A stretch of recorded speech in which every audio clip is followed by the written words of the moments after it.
Welcome back to the 42284 podcast, coming to you from downtown beautiful Sunfish, Kentucky. Well, is it true that Sherry killed the biggest deer out of anybody? Sherry did it. She always takes the spotlight, you know. Well, she's a good lady. I mean, She did a good job of it. I still got it hanging over in the shop. Do you? Used to have it in the house. And Yeah. then she finally said it had to go. Didn't meet the decor. It was a good deer. Yeah. And We were out hunting, and when we come home, and she said, "Well, here, clean this one." 12 point, you know. yeah, basically off the back porch, right? Yeah, oh yeah, you know. Y'all are all out hunting and come home and she's killed the big one. Well, yeah, you know, I can't help it. I always do. I'd always whatever heard she that. says. Yeah. So I was 2 weeks ago. I was coming home about night like tonight. It was raining, and there is a 5-lane road, two directional lanes and a turn lane in the middle. And as I start to come out of town, this vehicle coming towards me turns like a LED light bar on across the top of the cab, just blinds me. And I thought, well, what'd you do that for? You know what? Mm-hmm. As he passes, I see it says police on the side of it. It's a black Tahoe. And I thought, well, I'm not speeding. He didn't. I thought maybe I'd done something. Oh, well, that's odd. So I go on down about a mile, and the 5-lane goes back to 2-lane. Well, right before that, I'm like, what's that in the middle of the road? And I slow down, flip my bright lights on, and it is a deer that has been hit. And apparently this guy was looking for that deer. Somebody probably called in and said, hey, we hit a deer down here. It's still alive. Need you to come down here. So that deer has got its back end knocked out from under it, and it is up on its front paws trying to stand up. So I do a U-turn. Pause. Hooves. Sorry, hooves. What do you mean, shoes, feet? A dog deer. Yeah, dog deer. So I do a U-turn, pull right up. It's in the middle lane, in the turn lane. Pull up to it, turn my flashers on, turn my lights on it. Call 911, say, hey, I think there's a cop down here on this road, and I think that that he's looking for a deer. Somebody's hit. Lady says, yep, we just had a call. I'll have him come down there. So I look, and here he comes. Lights going. He pulls up on the opposite side of the deer. So we're sitting there in the middle of the road, deer in the middle, headlight shining on the deer. And it's a busy road. And so he gets out, and when he got out, I remember thinking, I bet he's never shot a deer before. I mean, he's a younger guy. And so he said, well, what are we going to have to do with this thing? I said, well, I think you need to shoot it. Mm-hmm. I said, it's not going to recover from that. Right. And he said, well, I can't do that. I said, what? Well, give me your gun. He said, I can't do that either. And I said, well, why won't you shoot it? And he said, and he starts explaining to me that these deers have soft heads, and if he shoots that deer, it could hit the blacktop and ricochet and hit something else. And so I said, well, this is just a thought, but why don't you squat down beside this deer and shoot towards that bank? I'll tell you when cars aren't coming. And I said, that way that bullet, if it goes through that deer's head, it will safely go into that bank. He said, that's a good idea. That's a good idea right there. This guy packs a gun on the daily. Yeah. And so I get up back behind him. I get to looking. No cars are coming. He's squatted down there, got that pistol up. I've got my fingers in my ear, because it's a 40 caliber. It's going to deafen everybody around. I said, all right, nothing's coming. And bow, he shoots that deer. And when he does, he stands up. Well, that deer goes to flopping. Oh, Lord. And he goes, oh, blank. And he pulls that gun back. Bow, bow, bow, bow, bow, bow. Hey. Not so worried about the ricocheting now. He shot 4 or 5 more times, maybe 6. Black top flying. And I said, ho, what are you doing? He said, well, I wounded it. I didn't want it to suffer. I said, the hell you mean you wounded it? That's what they do when they... He said, you not see it fly? I said, dude, you just put a hole through that thing's head the size of a nickel. It's dead. Yeah. You just got to give it a minute. But, oh, yeah, he unloaded on it. And so then, it finally stops. And he says, well, what are we going to do with this? I said, well, grab that hoof right there, and we'll see. So was you running the show? Was you? He had never done this before. He got it. He needed a hillbilly that had maybe shot a deer before. I said, grab that hoof right there. We'll drag it off the side of the road so nobody runs in. Because if somebody even hit it after it's dead, it's a lick. Yeah, no doubt. You know, I thought about you putting it in the truck cab. You said, can I take it with me? He said, I ain't touching that thing. I said, what? He said, I ain't touching it. I said, get a hold of that hoof. I mean, I was talking to him like I was his daddy. Yeah. Just like it was Jack out there. Yeah, get a hold of that hoof, man. He said, well, let me go get some gloves. I said, reckon this guy's ever been a cop anywhere else? Because, you know, here a while back, there was a little accident, and so me and the cop standing there, and he is standing literally in front of my truck and asking me what kind of truck it is. And you then, just point? and then ask me how many axles it had. Well, nothing against law enforcement, right? This guy just had never had to shoot a deer, I guess. And so I was telling my father-in-law, I said, he didn't want to shoot it. He said, well, maybe he only had one bullet. You said, no, Barney? No, we figured that out pretty quick. He had at least 6, maybe 7. Or the blacktop. Yeah. But, I mean, he stood up, he said, oh, blank, bye-bye, bye-bye. I mean, he unloaded. I had to holler at him, get him stopped. Oh, man. Oh. It's bad. I'll tell you my deer story if you want to listen. Don't tell it. So we were up here. A fella his name was Tom, too. He's from Ohio. 25 years ago, some of them had come down. We'd stay in that cabin back there on the Molders, you know. But we was hunting up here just south of South. Yes. You know. I know what you're talking about. Yeah. Well, we was sitting there a long time. And, of course, I always said I used my $30,000 deer stand, you know. You know, pickup truck. Pickup truck, you know. Yeah. Back in there, nobody. It's already got heat and everything, right? You know. We wasn't hunting as much as we was just visiting mostly. Well, we talked a long while, and back then I had a telephone on the console, you know, before cell phones. But when the phone would ring, it'd honk the horn. Well, pretty soon the horn honk, you know. So I answered the telephone. That's high tech. Was that on purpose or was that a wiring issue? No, that's the way it was worked. Oh, okay. I mean, that's the way they hooked it up. Okay. I'm impressed with that. I've never seen that before. Yeah, if you was out, I think maybe if the truck was running, you know, it wouldn't honk the horn, but if you had it shut off, it'd honk. If you was outside working, you'd know you got a phone call. You know, I like it. They didn't have an answering machine or nothing. Right. So I answered my phone, got to work, got everything settled, and hung it up. And I said, well, Tom, of course, that horn honked, and it made them deer about 3:30, 4 when they get to moving anyhow. But it made them stand up and right over in the edge of the field along the brush. I said, Tom, shoot that deer over there. So he gets ready, and he shoots. Of course, while he was getting ready, I was getting out, and I was getting across the hood, because there was more than one, and he shoots, so I shoot. I knew I shot mine. I saw it. I had the tail tucked down, and it ran off, and he says, I guess I missed it. I said, well, shoot that other one, you know. So he shot another. So we went over there, and we found the one that he'd shot, I guess the second, one of them. But then we tracked mine. It was a buck, and it had run off, and it was bleeding good. We got a little ways down through the woods and found it. It was laying, but had its eyes shut. But it was bleeding out its nose and mouth, and it's still breathing. I said, well, here, Tom, I got a knife. Here, hold my gun. I just cut its throat. You know, I'm kind of conservative and didn't want to shoot another bullet. Didn't want to waste 6 or I 8 didn't want to tear shells. Was kind of conservative. Still is. I didn't want to tear the meat all up. You know, you got to fight around all that blood, and So I take that knife and I grab his horn and I was looking at him. Boy, it's a nice deer, you know, good rack on it. I was flopping that head around a little, looking at those horns, and he started stiffening those front legs up.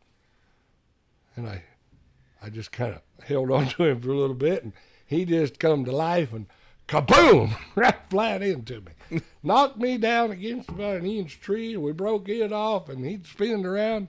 when he spins around, he sloshed a bunch of blood on Tom's glasses. You know, I said, Tom, shoot him, shoot him, shoot him. I can't see, can't see.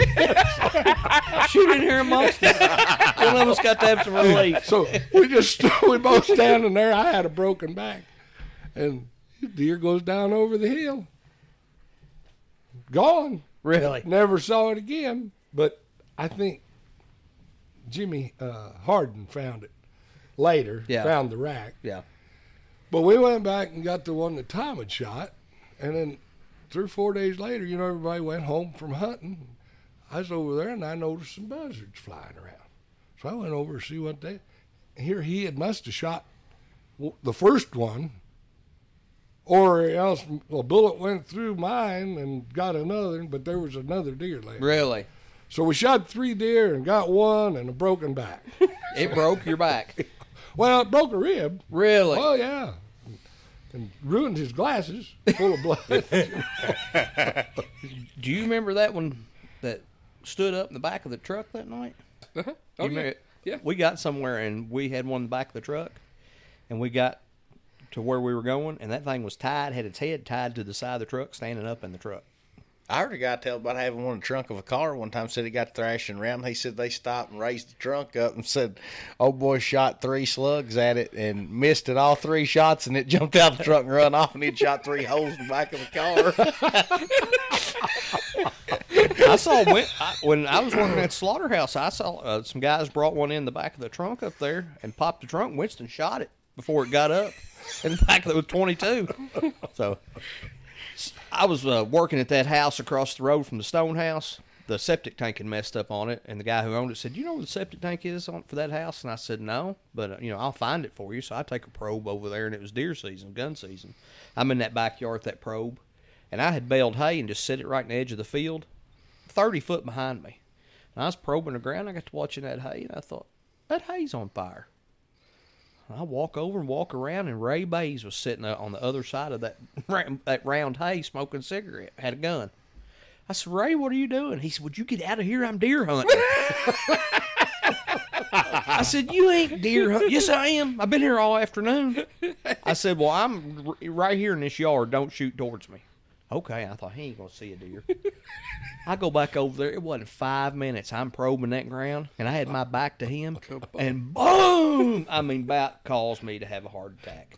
I turned around and said, "What in the hell are you shooting at?" He said, "That deer right there." And he had shot a deer up that power line right away, about a 10-point buck, sitting there up against that bale of hay smoking a cigarette with me standing there. I mean, had the dog with me. And so I said, "Well, come on." So we got my Jeep, went up there and got it, drove up through there and drug it back down. But I told somebody, I said, all these hunters spend thousands of dollars to hunt deer. And old Ray does it right there. Cooney can get them just right there. Cooney can do it. Had I think a 30-06 and probably pack and half cigarettes. All it took for him. We had an albino deer. Was that last year? Year before. Year wasn't before it? last. Have you seen pictures of that? Showing up around here. I thought it was a big goat. I seen it in that field there across from the house. Yeah. I was up in Indiana not too long ago driving down the road and saw one up in the woods and thought it was a big old white goat. And then I realized what it was. This Stopped was and took pictures of There it. was a boy that got it on a deer camera and filmed it. I've got some pictures of it. And it was right here. Just right there across the road from my house. Charlie Williams shot an albino deer, a doe deer, over on the This is a buck. south end of the. Oh, Lower. really? It's a buck over Yeah, there? it was a buck. Ooh, Which I've not seen him since. Hunting Ed so, hears that. He'll be It is over a there. buck. Yeah. Albino. Yeah. Pretty nifty. Yeah, there were several pictures of it showed up scattered around here and there. Around There was here a picture local. of it somewhere right up here around you, wasn't there? Isn't that where Allie had took a picture of it? I think it was on this road right here. Do you remember that? I don't remember. Yeah, that's right. It was, it was right there in this thicket or something Yeah. on this Oscar place or something Yeah, there. that's right. You talking about the slaughterhouse? Remember we'd bring some pigs down there, run them in the back of that flatbed truck, had Yep. them little low sides. Yep. You know, they're too dumb to walk. They just come out of that pen, and if you'd hit the brakes at the right time, they'd come back forward. Everybody wondered, how do you get them down there? Just watching the mirror. Just keep them choked up toward the front. Keep them pushed up front. Yeah. Well, I had a lot of fun at that slaughterhouse. We need to get Jill on here. Talk about some stuff that happened up there. I had a big Charolais steer one time get loose on the inside of that slaughterhouse on me. Oh, I remember, I mean, a monstrosity. Tore it all to pieces and pooped from one end of that place to the other. So we'll get her. She likes to tell it. I guess you didn't want to shoot. You're afraid the bullet might ricochet. Yeah, that's what it was. I don't think I could get to the gun. I think that thing had me treed in there for a little while. I finally got out, got around the office, went in the office. Just in my old flimsy doors. Yeah. I went in there and locked that door. We'd done run through 2 steel doors back there. I don't know what the heck I was thinking. It tore a huge steel door just completely out of the ceiling. Oh, man. But talking about old Ray Bays, he was my neighbor over there on the Crooked Road for a while, and Ray was a great neighbor. Ray had noticed stuff around the farm that I wouldn't notice. Oh, I'm sure. I'd run into him and he said, you notice you left that chainsaw sitting out there by that fence post? Well, no, Ray, I didn't notice. I appreciate it. And if you needed something, he was Johnny on the spot. But he told me one time he was talking about mushrooms, and the kids were there and they were little, and he got to tell them, don't eat mushrooms, stuff like that. He looked at me. He said, I'll be honest with you. He said, I was out in the woods one time. He said, there's a big old orange mushroom. He said, I always heard about people eating them. He said, then I heard about people dying. He said, so I just picked it up and licked it. he said, I come home, and he said, my mother jumped all over me. He said, where have you been? He said, I just been in the woods. He said, I hadn't been home in 3 days. He said, I just picked it up and licked it. So, Well, surely you got a Corey McMillan story, Tom. what did you think when you first met Corey? What did you think, or what was you thinking Well, when you I let still Corey think- marry your I daughter? Yeah. Still think. I just remind him every now and then he's just a son-in-law. And as Glenn Higdon says, they're replaceable. Yeah. Oh, we'll probably keep him around. But I remember I met him over Stockyards for the first time. Y'all were over there Wednesday? They used to have stock to sell over there. yeah. About 10 minutes. Like you knowed him your whole life, I guess. Oh, yeah. He does. Yeah. When I talk to him, he'll call and ask a question. He never quits talking. Try to answer the question, He made my heart stop one day. I know that. What he pull out in front of him? No, I was mowing there at the house before we put that rock in the ditch. Heather couldn't mow the ditches, so I'd mow the ditches. Well, I'm too lazy to push mow it, so I got my big hind end up on one side of the ride mower going down that ditch. Yeah. You know where that sidewalk is in front That's of the what house? I was fixing to say. I wonder why they would put a sidewalk I have in no that ditch idea. like that. I have no I idea. remember when I was a kid thinking that Gary Maxine had the only sidewalk in Sunfish. That son of a gun is on that bank. It's and a 45 or steeper. Or steeper. Yeah. Yeah. But you can put your tires on it and get some traction and then come up through there. Yeah. So lawnmower loud, and I'm up through there. And I didn't know it, but I'm telling you what, he wasn't 2 foot from me and laid down on the horn, and I knowed I was run over.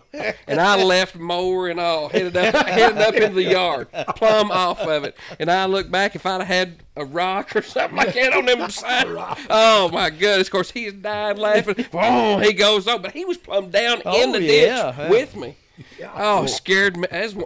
One of the scariest I've ever been in my life. Jack and Tina Durbin built that house. Yep. And I guess that was a status thing because, they had lived in Litchfield. And so I guess that was a status thing was to have that sidewalk. Because, there ain't nobody going to pour that sidewalk. And it's perfect, right? Mm-hmm. It's not like somebody poured it and it's settled. Mm-hmm. It's just there. Well, I thought they lived back there where the old hog barn was. Did they not? Well, they may have and then moved up there, but they ended up in Litchfield. Well, I thought they lived in Litchfield for a little while Okay. first and then come back down here. Maybe I'm wrong. No, I don't know. I know the old house was back there about where that Farron house is. Do you remember the old barn that was back there? Yeah. It stood for a long time. It's not there anymore. I No, haven't even it's looked back down. there. Huh. No, it's Well, down. you brought up the stock pen a while ago, and it made me think of one. So, weren't you with me? Thelmer? Yes. Yeah. So we go in over there, and you go over and wait. Tom, and I'm sure you knew Line, who owned the stock Oh, yeah. pen. Hutchinson. Yeah. Yeah, Hutchinson. He was back there in the little back center room where they used to weigh cattle. Yep. And it was hot. When it It was was 110 It degrees. was, It was miserable. terribly hot. And we had took some cattle over there, and Elmer was with us. We were worried the cows were going to overheat the trailer. It was hot. Yeah, which Elmer? Oh, Elmer. Fudd, yeah. Yeah. And so we get over there, and we wait and finally get them unloaded. And we get in there, and it's just wringing wet, and Lionel is weighing the cows. He's actually working the scales. Yeah. And I guess he owned that at a while, Well, or partial owner, or Well, something. he owned it all the time. Okay. His dad had the old yard uptown. But he's in there operating the scales, and Fudd comes in there, and I mean just goes to raising heck. By gosh, I believe we need to get the union in here. And union, ain't nobody ought to have to work in this. Call the union. Y'all need to get some air conditioning in Air here. conditioning. We get y'all a union contract. And old Lionel sitting there looking over them glasses at him like that, like, who in the world? Did you hear the story about Fudd when he worked construction in Louisville? And the kneecapping old boy? Yeah. Well, you can tell it, but I've heard it. Well, he was down in the pit, and it was hot, I guess, and he probably wanted air conditioning.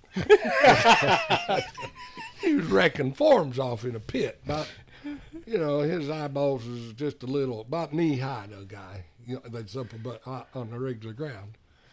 And the foreman was always on his hind end about something and telling him how they do this, do that, And Fudd had had enough. He said, I took that racking bar and just swiped it across his knees caps, and he fell down here and got him eye to eye with. Got him down there to my eye level. Yeah, I've heard him Winston, tell that. Winston was on site when that happened. They Or worked together. it Yeah, I think did happen. they rode together. Yeah. And Winston said he said that foreman was running his mouth and said Fudd said, if you say one more word to me, I'm gonna knock both your legs out from under you.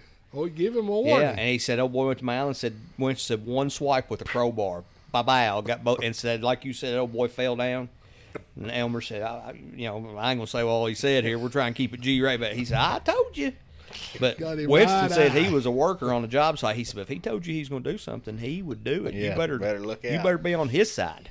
So He was fun when he'd roll in, though, as a kid. Oh, You wouldn't my see him God. I for used to 3, 4, 5 months, and he'd roll in and stay with you all day one Saturday and have 4 stories like that to tell. yeah, talk Just about ho- the race cars. Oh, and- just hilarious. Yeah. He eat almost a 5-gallon bucket of tomatoes down there one day at the house. really. That's the truth. Almost a 5-gallon been- bucket of tomatoes.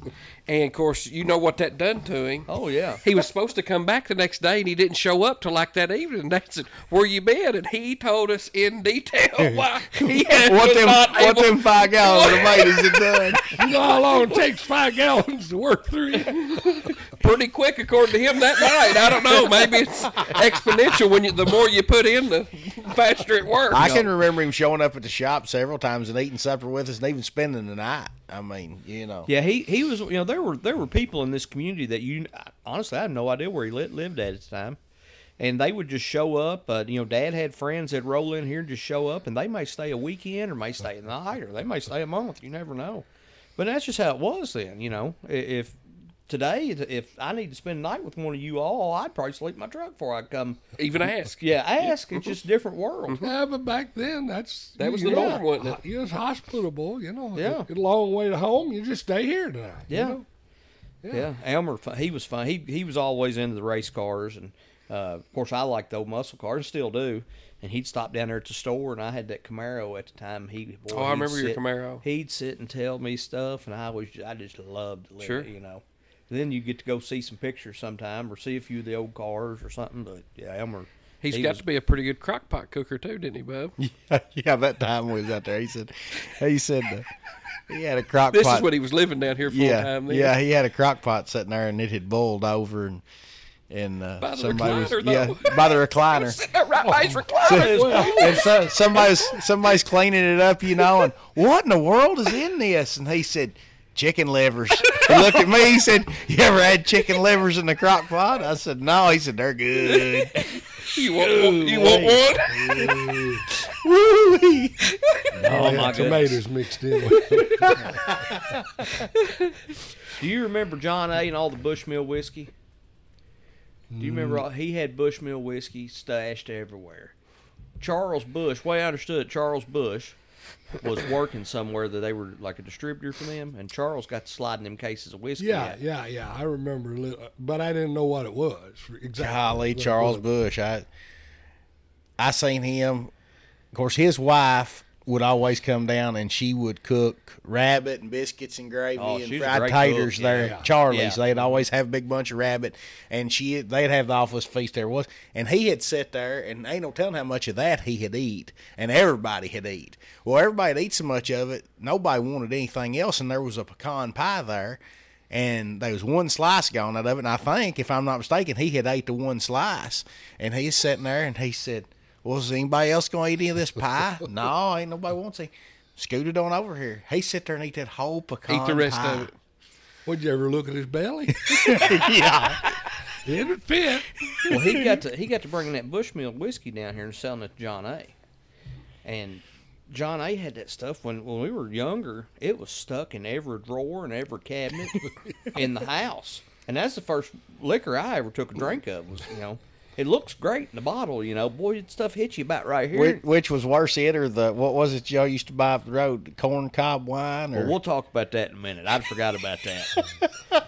That was after that. But the Bushmill was first. So when we were in Scotland or Ireland, I told Lindsay, I said, "Hey, I want to go to the Bushmill distillery. I feel like I need, if I'm this close, maybe it's Irish whiskey." I said, "I feel like I need to go." And so we drove and drove and drove and drove and got there, but they would already closed. They closed early that day, and so we didn't go through it. But I made the pilgrimage to go. And I bought some Bushmill over there that you can't buy in the States at a liquor store over there and brought it home. But yeah. John A. taught me the term. He might have sold a little beer now and then, and Just a little. Somebody come in and said, "John A., you got any?" He said, "Well, it's just Woods Cold." Didn't have it on ice. Yeah, just sitting in the woods. Yeah, just hiding it out. Yeah. Yeah. Woods Cold. Woods Cold. Yeah. He had a bootlegger that rented from him, and when he passed away over to funeral home, which I don't know if he's still alive or not. I think so. But he was as tore up as any of the family was. I mean, he thought a lot of Papaw. Yeah. So, but that corncob whiskey you were talking about, we had another bootlegger up the road here who made his own. I'll say he lived out Moon Road. I got you. Yeah. And so, which he's gone Have to. red eyes. Yep, that's him. He's gone too. But we would go out there at 3 o'clock in the morning at 16 years old, and he would sell us 2-liter bottles of this corncob whiskey, and it smelled just like a skunk. And we'd drink that stuff, and we'd hide it in fence rows because it looked just like an old 2-liter bottle, and we'd hide it in fence row, and we'd drink on it 2 or 3 nights. Well, yeah. We had a mutual cousin who really liked to drink it. But the one you was talking about that lived in John A.'s building, he wouldn't sell to just anybody. Right, yeah, he was pretty particular. Yeah. We tried him first one time, and went out there and got him out of bed because I'd been with Dad before, and we just go. He had a doorbell. He had a doorbell. Nobody else in Sunfish had a doorbell. He had a doorbell, and he'd get up and he'd come to the door. He said, "What y'all want?" We told him, and he said, "I ain't giving y'all any beer." He said, "Your grandfather will string me up." He said, "I will give you some Mad Dog 2020." and then he wouldn't let us pay. He said, "I ain't selling it to you. I'll give it to you." Whew, it's horrible. Oh, it's horrible. He was a good guy. I need to go see him if he's still alive. One time he lived in one of them old trailers out there. last I knowed he was. I seen him down at Round Hill a while back. He had a daughter. I can't remember her name, but she was small at the time. Mm-hmm. And she was living in an old trailer, and she got to telling him that trailer was biting. Got to telling him that trailer was biting her. He said, "What are you talking about?" She said, "That trailer's biting me, Daddy." He said, "Trailer ain't doing nothing, you know." And so this goes on forever. Well, he sits his cooler up against the underpinning of the trailer. Yeah. And Goes out there and flips that cooler up, sticks his hand down in to get him a drink, throws that hand up on that trailer to brace himself. Hurt him. And so we went out there, and the screws on the underpinning were glowing. Ooh. And it had, the neutral or ground or whatever in it was disconnected. Making the ground through the metal. And it was eating that little old girl up. She run around there barefooted. Sure. And this old boy had tennis shoes on every time he'd touch it. And it was biting her. It was biting her. Yeah. Yeah, she was right. Yeah. But he was a good guy back in the day. I mean, When I moved down here, Roger Brooks taught me about bootleggers. I didn't like. Up in Ohio, you could get beer anyplace. Mm-hmm.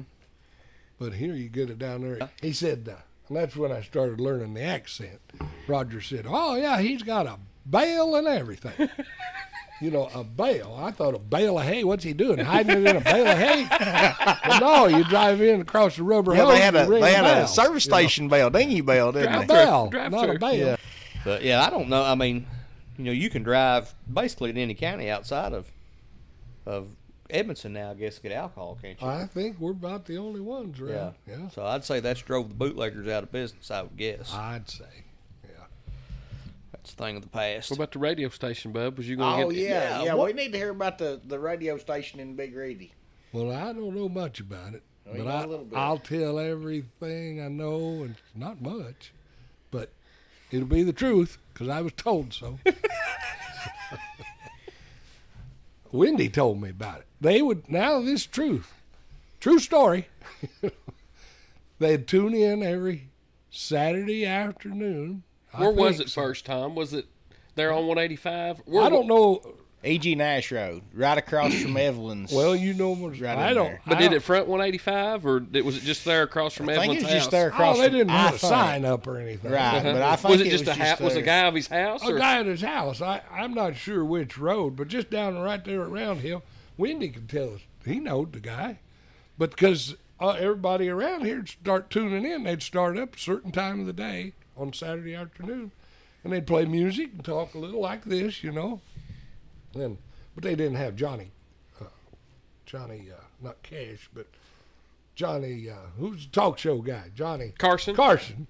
Oh, okay, yeah. They didn't yeah. have him on, but we got him tonight. Oh, yeah, I agree with you. He's as Which one good. of you all, Ed McMahon? Me, I just said, Yeah. I just laugh at Johnny. Brandon's the technician. So, he says, "Here's John." No, Ed said, Here's Johnny. Yeah. But they Here's tuned Jeremy. in. But then they did that for a while, and then the feds come in. Now it was just Wendy said they had a wash tub and a big ball of copper wire and some wires sticking out, and the guy, I guess he'd been in the service and knew something about radios, Right. and he made his own. He could broadcast, and pretty good ways around because the feds come in Oh, and so shut them they down. weren't licensed to do that, and they were kind of bootlegging No, radio. It was, it was just. They I shut think them that was a down. thing back in the day, wasn't it? They would They do called that. it WBIG. Well, didn't he? I've always heard he got to interfering with like WBKO and stuff, and that's how he Well, got I'm sure caught. he did. That's why they So when you say play music, was it recorded music or was no, it live just music? 3 or 4 get together and they just start playing some bluegrass music. I guess bluegrass or country. Yeah, they each, somebody had a guitar and somebody might have had a. Well, that's They pretty just interesting. played and She talk may have a that old little. transmitter laying around, and I didn't realize we could I put used it to on have here. Wendy. I used to have him. Of course, when I met him, he was the first guy I met around here, down at the lake, and they'd come up, and Danny could play, Wendy could play a little, and they could sing, and they'd come up, and we'd have. That back when he might have drank a little. I don't think he drinks anymore. Well, he don't drink any. He drinks less. Put it that way. I don't think he really drinks. Do at you all. play any instruments? Well, I tried to play a banjo, but. I thought I remembered you playing something. Maxine, Charles Bush's Yeah. wife, we'd play together a little. She said I had good timing, but that's about it. Is that maybe just a polite way to tell you wasn't real good at playing, or I don't Is know. that kind of like when the girls told me I had a good personality? yeah, that's a participation award. I can remember Maxine singing though. I can remember singing Rocky Top. She sung Rocky Top a whole lot, didn't she? Oh, If your she last could name sing. is She could sing them, yeah. if your last name is Bush, you are musically Pretty talented. well, yeah. Charles's maybe a nephew or cousin is Sam Bush. Yeah. If you watch any videos of the Opry down there or any special guest at the Opry, and you look, Sam Bush playing mandolin in the background. Oh, he's Well, they say if Bill Monroe's the father of bluegrass, he's the father of newgrass, which is bluegrass basically with drums. He is really good. We've saw him several times. yeah. I think he lives in Nashville now, but I think he grew up in Bowling Green. But, Right. But his his grandparents dad grew are, up here. Yeah, his Or- grandparents are right. buried down at St. John's. Yeah, they grew up all around. Yeah, they. I've got a picture, and I don't know. I can't remember which set of bushes it is, but it's old black and white tin type picture, and it's the Bush family, and they've all got musical instruments in their hand. So I mean, He's it's, kin to Jim Logston and them somehow. Which Yeah. way? Yeah. Yeah. Well, there was lots of bushes in this area. Oh yeah. right. Jeremiah's the only one left I know of. Him and his mother. Jeremiah's papa was Ples. His real name was Pleasant. Yeah. They called him Ples. He lived on Mama and Papa's road, but he died before I was born. But I knew Yeah, Elizabeth and Kit Bush was another one of them. That's Charles's brother, I know. Frank owned some ground there, my mom's farm, years ago. I've run into that on like the descriptions. Yeah. Yeah. Frank Bush was his name. I'm sure they were all. There was a bunch around. Yeah. Yeah. I think on my deed there's a bush or two around it. And when I bought it, there's a lot of bushes. Right in the on fence row, wasn't it? Yeah, A lot of that's bushes right in the fence row. I said there's a lot of them. So somebody told me about a app. I don't remember if I told you all about this or not, but it's called Family Tree, and it's kind of like a ancestry app, only it's free, doesn't cost anything. And so you get on there and you start putting your like your dad or your grandfather, start putting that in, and it starts with Ancestry. It doesn't compare your family tree to anybody else's, and if it does, sometimes it can mess stuff up. Well, this one compares to everybody. And so mine, as far as I've ever been able to go back, it's like 5 or 6 generations. It took me back like 14 generations. And I got a 13th or 14th great grandfather buried in a churchyard over in somewhere in England. Really? It shows a picture of the grave on there. But if you on John A.'s mother and John A.'s father, if you follow their genealogy, it goes way out. And then once it goes back like 13, 14 generations, it comes back to the same lady. Even though nothing ever crosses up between them, it comes back to her name's. I told your daughter the other day her name was Honor O'Flynn. She was from Ireland, but I thought it was pretty interesting talking about the bushes and stuff. My daughter, Amy, is big into that, and Really? Lisa does quite a bit too. But Amy's traced a lot of it, and then, of course, we had some papers that showed some of it. But see, like my great grandparents moved from Germany on both sides. Right, I have some German ancestry too. But Amy traced it and went to Germany, and went to the church that they were married in. Really? And where they're buried. And, Really? well, it would have been the ones that stayed. But, Right. Yeah. So, but it's amazing over there. She showed some pictures of the cemeteries, and everybody takes care of their own families. Their own spot. Yep. They got flowers and bushes. I mean, it's just like a garden. They really keep it up. And from what I could tell when we were over there, if you were taking care of yours, and maybe the one next to it, nobody's taking care of it, maybe their family's died out, you just slide over and take care of that, and while you're at it. Probably. You may not decorate it and stuff like that, but I mean, you knock the grass down and stuff. Is most of them family cemeteries over there then? There's not a lot of church cemeteries? No, Is that what you're saying? It's at the church. Oh, Yeah, okay. they're I all- misunderstood. She went Everything to I the saw. church that our great grandparents were married at, and but then she's out there I in got the you. graveyard. I got you. They just Yeah, keep I'm it. going to say the majority of Perfect. cemeteries over there are church cemeteries. Yeah. I think I told you all when we were talking about the trip. Those churches had full pews at one time, so that offering plate was going around. They were getting a lot of money, and they built nice, elaborate buildings. And now there's not many, just like here, and those buildings are just falling apart over there. Not enough Now money some to- of your bigger cathedrals and stuff are still getting, but the country churches, the St. John's of the world, it's a struggle. I'd say to keep the doors open there. But it takes, just like down here, it takes people helping and people doing stuff and taking some action on their own. And people don't realize it takes money to keep a cemetery up. Oh, what are you talking about? Yeah. It's expensive. Yeah, it does.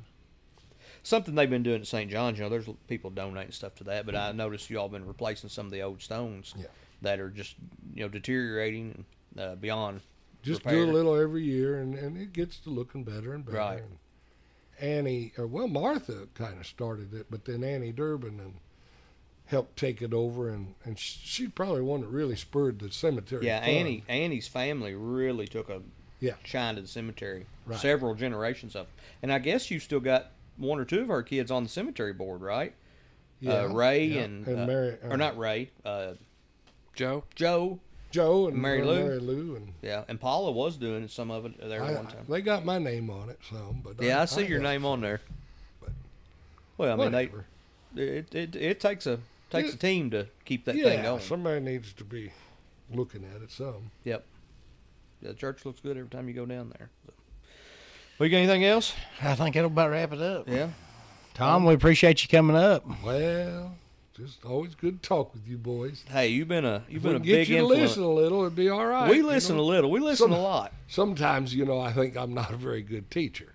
Ah, The But then older, sometimes I look around, maybe it's the student.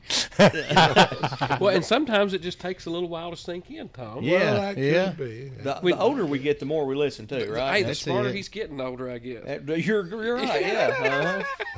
I don't know what was the matter with Talking him when I was about 18 or 19 or something Talking like that. about older, I didn't hear all that. There's a lot I don't hear. And Sherry tells me about it too. But Well, Tom's I been tell a. her, Go ahead. What it is, I spent so many years listening to her and many others. My ears are just wearing out. I know it's a fact because my mouth still works real good. Well, I was just going to say Tom's been a great neighbor. I know to every one of us. Oh yeah. Oh, Well, yeah. you all too. And, Appreciate it. I'll say this before we end. I wanted to work it in sometime. When Dad passed away, there was people that really stepped up and helped us. And I don't know if Tom remembers or not. I'm sure he does. Dad died in August. There was a crop in the field, 100 cows.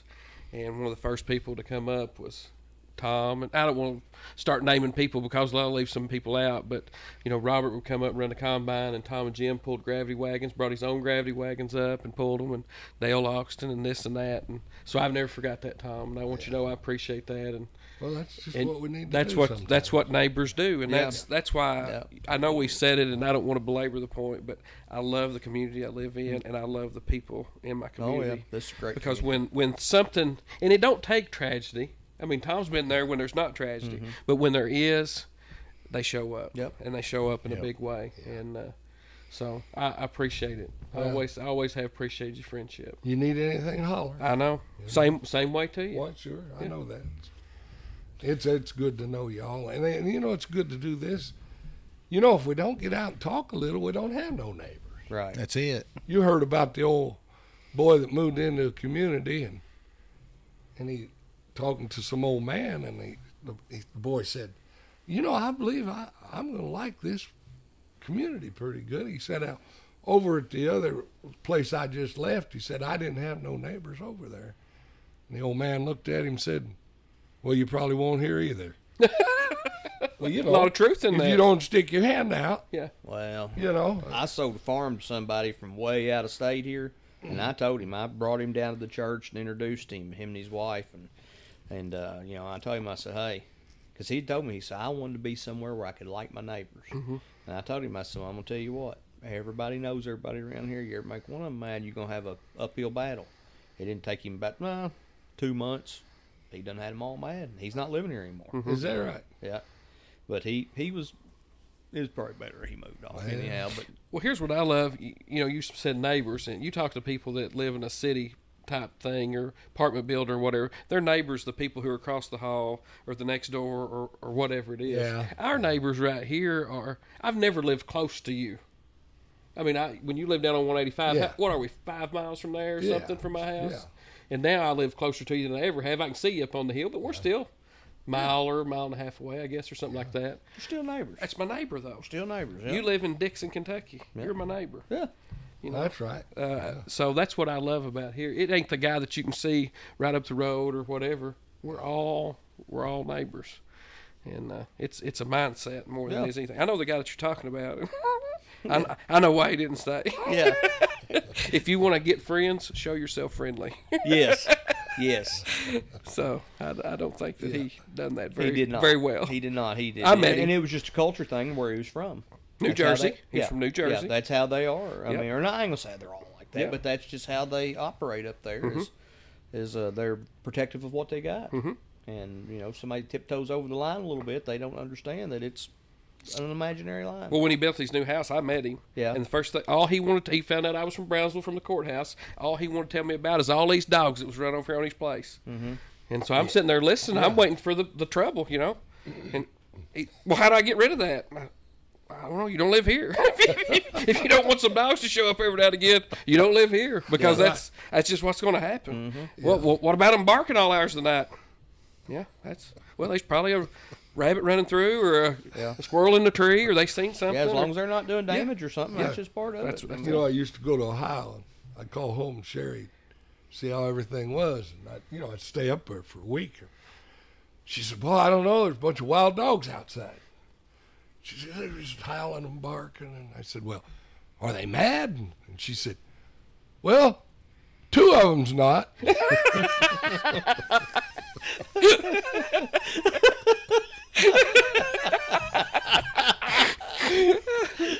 They're kind of friendly, huh?